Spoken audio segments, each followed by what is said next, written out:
very good morning to you all, ladies and gentlemen, in what a special August company I'm in.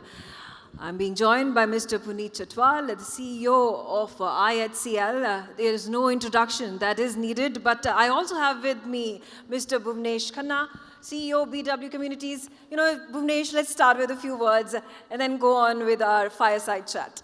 First of all, Puneet is the managing director of IHCL, which is the owner of the Taj brand and all that comes with it. But Megha, thank you for having us over here. Thank you to Aishwarya, Kartikeya, Rishabh. Doing this session is extremely special for an industry which is going places. For those of you who've not tracked the Indian hospitality industry, I would urge everybody to look at it as a serious career, because this is where you look at places which you can never imagine and meet people you can never imagine. And Indian hospitality has yet to start in true earnest, and the beginnings have already been shown by the man who's sitting to my right, Puneet Chhatwal. He's India's biggest hospitality export, and he's come back. And come back how? Puneet, thank you for being here. Ladies and gentlemen, first of all, good morning. When I started writing the script, it was evening. Few leaders in global hospitality have managed to honor the legacy while simultaneously re-engineering the future of the company and the economy. When Puneet Chhatwal took charge of the Indian Hotels Company, a Tata enterprise, in 2017, the organization already possessed a power brand, Taj Hotels. But what we have witnessed since then has been nothing short of strategic renaissance. I call it strategic renaissance from where it's in under 9 years. I think Puneet joined in the November of 2017, Puneet. IHCL has strengthened its balance sheet, sharpened its brand architecture, embraced an asset-light growth strategy, and built one of the most dynamic pipelines in the industry, which he shall speak about. From heritage and luxury of Taj to the reinvention of Ginger Hotels, IHCL today represents the full spectrum of Indian hospitality, combining Indian heritage, global excellence, and sustainable growth. Many would say that if Indian hospitality today is flying higher than ever, IHCL has become one of the power engines that has led to its ascent. And I'll speak about the ascent in terms of engines of growth in a bit. But for now, let me welcome Puneet Chhatwal. Welcome to the show, Puneet. Megha, the first one goes to you. Yeah, the first one goes to me, and of course, the turnaround story. But the segment we begin with is, of course, called... That has been, historic. 2017 to 2026, how did you go about taking this challenging task at hand and delivering time after time after time? Well, thank you, Megha and Bhuvanesh. I think it's three simple words I would say that describe our journey. The number one is belief. That belief came with the product we had, almost 120 years of, or 115 at that time, of legacy, as the word used by Bhuvanesh. So there was an inherent belief that this is what your roadmap should be.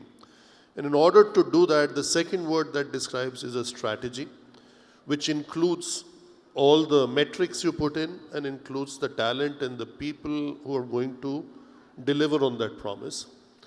And finally, I would say relentless execution. So we say we promise, we deliver. Ideally, we deliver a bit more than we promise, and we deliver it in a little less time than we have guided for. That worked very well for us, I would say, except for 6-7 quarters of COVID, where the sector was shut down.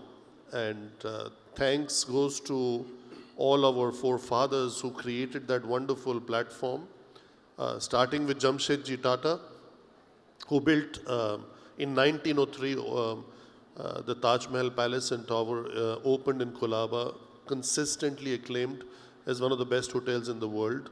And then in the 70s and early 80s, when we got all the palaces, the Rambagh, the Lake Palace, Udaipur, later followed by Jodhpur and Falaknuma, and we have it all. And then the question is, how do you capitalize on it? And how do you align it with a changing India? India was not only about just, foreign tourist arrivals coming in at a luxury end of the market, or just the luxury traveler. As India has become an emerging strong player on the global stage, we need all customer touch points. And that's how we went on reimagining our brandscape, launching new brands, acquiring some existing ones to get today to an active portfolio of 12 brands, although we are still very happily known for the Taj, and we would like to be known for the Taj. And to just end this on a very small anecdote, I would say, we were always known for the rose petal rain in the palaces, where the petals of roses would fall when the customers would come in. So we have, I think, found the right balance from roses to ROCE, which is return on capital employed. So as a sector, we have taken charge, and I think very well understood by the rest of the sector in India. And this is a sector to watch for Viksit Bharat 2047. Couldn't have been better put. Puneet, that transformation could not have happened by chance. It was clearly powered by a set of underlying strategic engines. Engines is very important for me when I chat with you.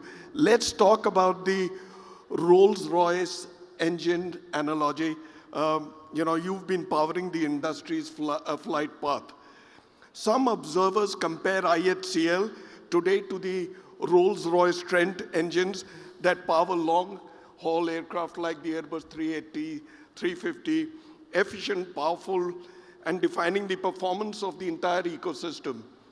My question to you is, what are the underlying engines of IHCL's growth today?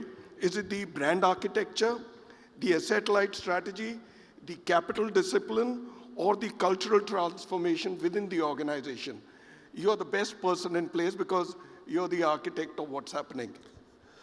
Actually, you answered it yourself. So I think it's all of the above that you mentioned. But I think foundation of any service business is your brandscape. So our transition from a branded house, where everything was Taj or by Taj or a bit of Taj, to a house of brands, making every brand an important business in itself, was the starting point.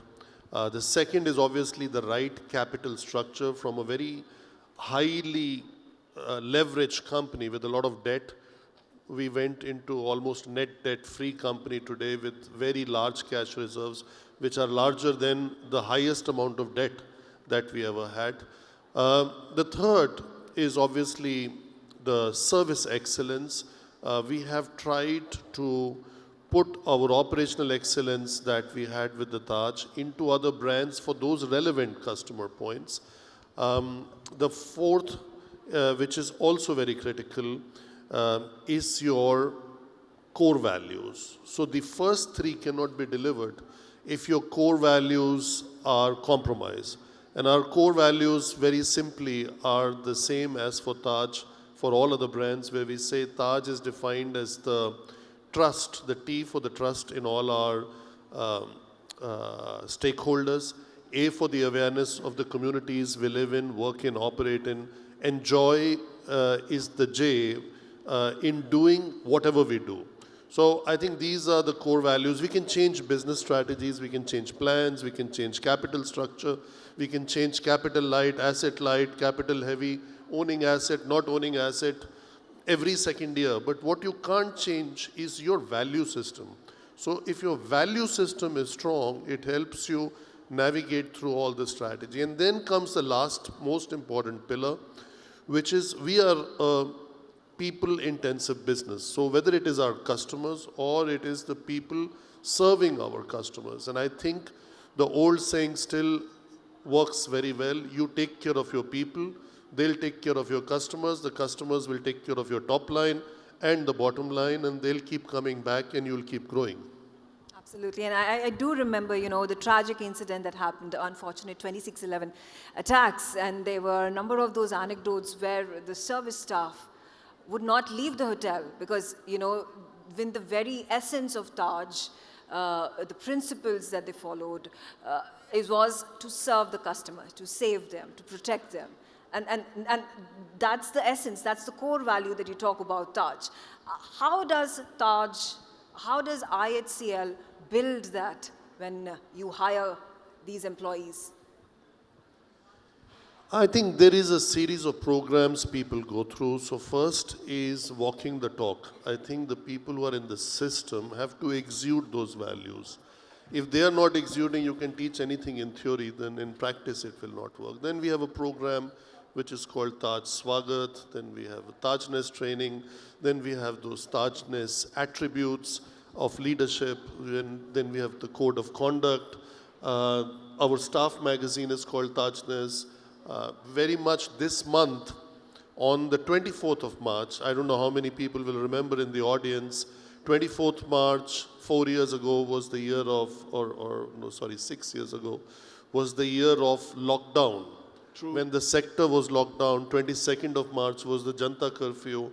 So we took cue from that, the way the hospitality sector demonstrated resilience, served the frontline workers, hosted them in hotels when they were not welcome in their homes. We called it the Tajness Day, and so every 24th March we celebrate that across the world, not just in India. We celebrate it across the world.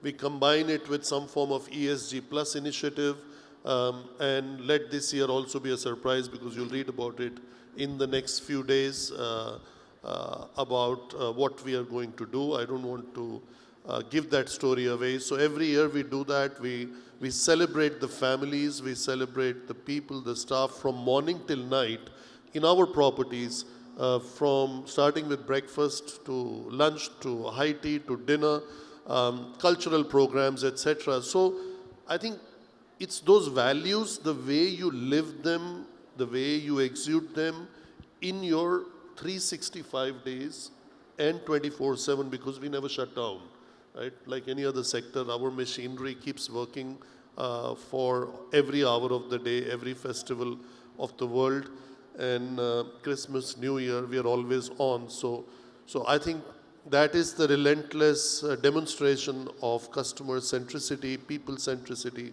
that helps you get through. Absolutely, that's so good for an industry which is a 24/7 industry. But tell me, Taj clearly, under your charge, IHCL seems to have thought through as an engine of growth the capital and ownership of this industry. So let's talk about the asset-light pivot, re-engineering capital and growth. One of the boldest structural shifts has been the move from asset-light portfolio to a predominantly, from an asset-heavy portfolio to an asset-light portfolio, which has helped unlock great value. My question is, how difficult was it to change the mindset of historically asset-heavy hospitality company, and what lessons would you share about balancing ownership, management contracts, and partnerships in a market like India?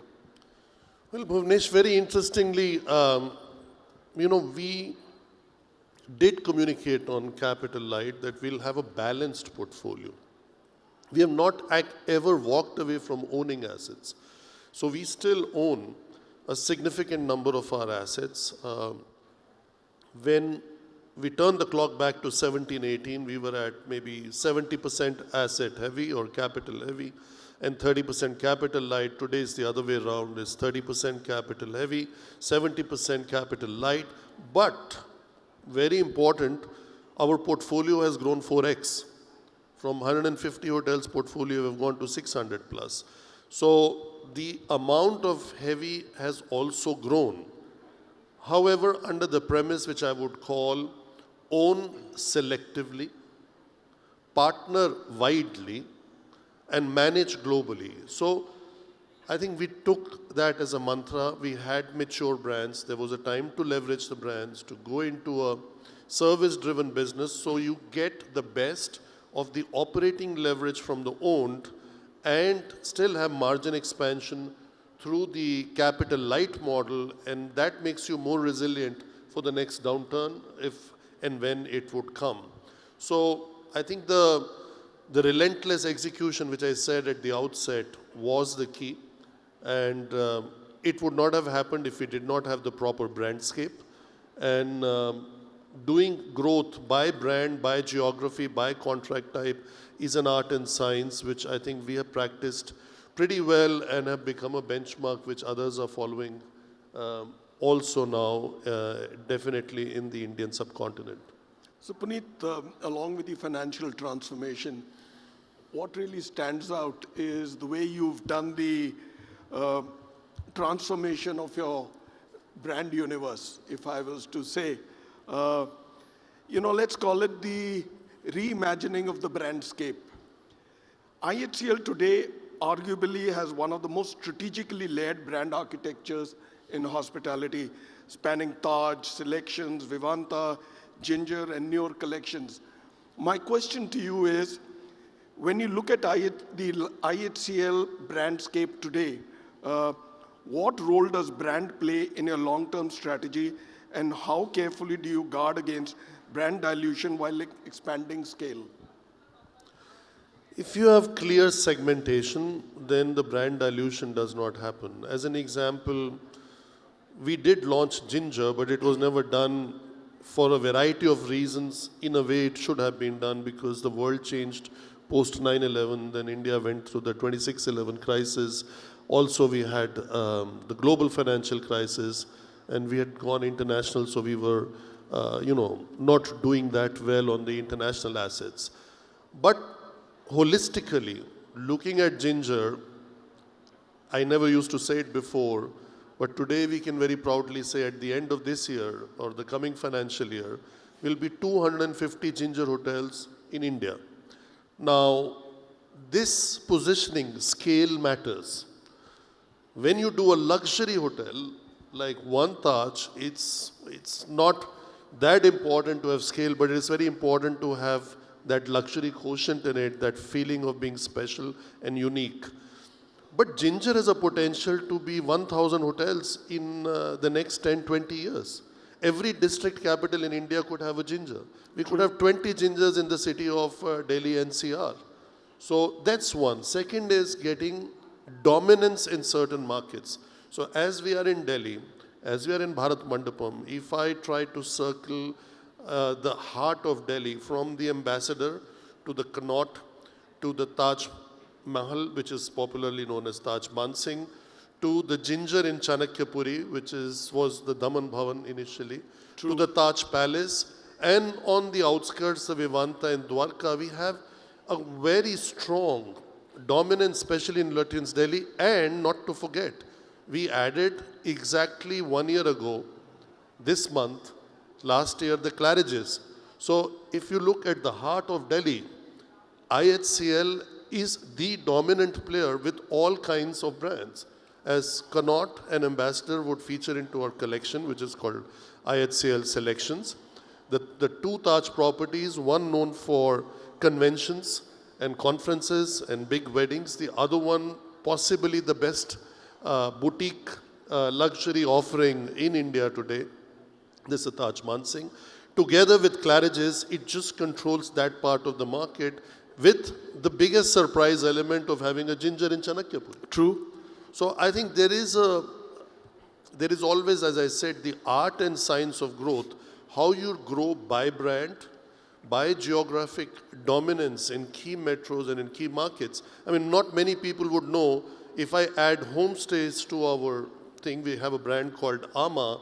In Goa, today we operate almost 50 plus properties. So the first luxury hotel of Goa was the Fort Aguada, which came up 51 years ago. Yeah. And today we have almost 16 or 18 hotels under various brands in operation, plus another 30 plus homestay properties. So I think that is the key. It's a dominance in key markets of India We have iconic assets to, affordable, priced, upscale, mid-scale segments, including homestays, and all done with purpose, all done with responsible growth, all done, as I said before, the A of the Taj, which is awareness of the community, keeping the community at the core of anything that we do. You know, the very famous quote of Jamshedji Tata, that community is not just another stakeholder, rather the purpose of the existence of any business. True. So I think that has worked over a century for us. I see no reason why it would not work for the next century for us. Absolutely. You know, I'm out of moment, time. I would have wanted to speak to you for hours together, but what an insightful session. Puneet, thank you very much for joining us, speaking to us, and giving us this insightful, transformative story of IHCL. And of course, congratulations and all the best wishes for the next 20 years. Thank you. Thank you for having me, and best wishes for this conference. Thank you.